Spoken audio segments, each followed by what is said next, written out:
माझे नाव श्रीजा मनीषा रविकांत करंजे.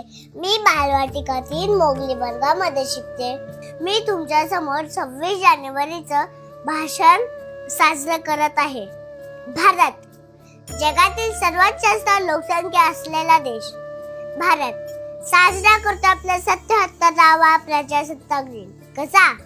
लोकसंख्या जवळपास 150 करोड, राज्य 29, बोलीभाषा 1618, जाती जमाती 6400, 6 प्रमुख धर्म आणि वंशिक समाजाने नटलेला 29 सणोत्सव साजरा करणारा लोकशाही असलेला देश म्हणजेच भारत.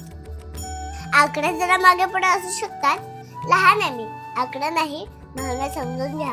भारताची लोकशाही ज्या गोष्टीवर अवलंबून आहे ती गोष्ट म्हणजेच भारतीय राज्यघटना, कॉन्स्टिट्यूशन ऑफ इंडिया. भारताची राज्यघटना ही जगातील सर्वात मोठ्या लोकशाही देशाची सर्वात मोठी राज्यघटना. आता राज्यघटनेवर बोलायचं म्हटल्यावर ती कशी बनली हे महत्वाचं आहेच, पण त्याआधी आपण थोडं मागे जाऊया. दिवस होते 15 ऑगस्ट 1947 अगोदरचे. इंग्रज आपल्या हुतात्म्यांना विचारत असतील, एवढा मोठा देश, एवढी मोठी लोकसंख्या, आम्ही मुठभर होतो, पण राज्य केलं ना तुमच्या भारतावर, कारण तुम्ही आधीच जातीपाती धर्मात क्रांतीवादामध्ये अडकून पडला होतात. उलट आम्ही आलो, तुम्हाला तंत्रज्ञान मिळालं, कडक नियम, कडक कायदे, कडक शिस्त, कडक शिक्षा कोणी दिली? आम्हीच ना. मग थोडाफार कंट्रोल आमच्यावर ठेवला तर काय बिघडलेलं? काय राजगुरू सुखदेव, काय आदरणीय भगतसिंग, बरोबर बोलते ना मी, बरोबर ना टिळक? स्वराज्य हा माझा जन्मसिद्ध अधिकार आहे आणि तो मी मिळवणारच. झाशीची राणी, मैं मेरी झांसी दे दूंगी. सुभाष चंद्र बोस, तुम मुझे खून दो, मैं तुम्हें आजादी दूंगा. चंद्रशेखर आजाद, दुश्मन की गोलियों का सामना हम करेंगे, आजाद है, आजाद रहेंगे. अशफाकुल्ला खान, खून से खेलेंगे होली, वतन मुश्किल में है. सरोजिनी नायडू, मंगल पांडे, बरोबर ना? आता मी चालले. खूप स्वतंत्र करत होता ना, घ्या तुमचं स्वातंत्र्य, पण एवढ्या मोठा देश सांभाळता येईल का तुम्हाला?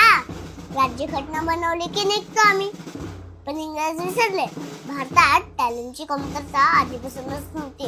आता भारताच्या फाळणीनंतर 299 सदस्यांची समिती निर्माण झाली आणि समितीचे अध्यक्ष झाले न्यायशास्त्रज्ञ, अर्थशास्त्रज्ञ, राजकारणी, समाज सुधारक, विश्वरत्न डॉक्टर भीमराव रामजी आंबेडकर म्हणजेच आपले बाबासाहेब आंबेडकर.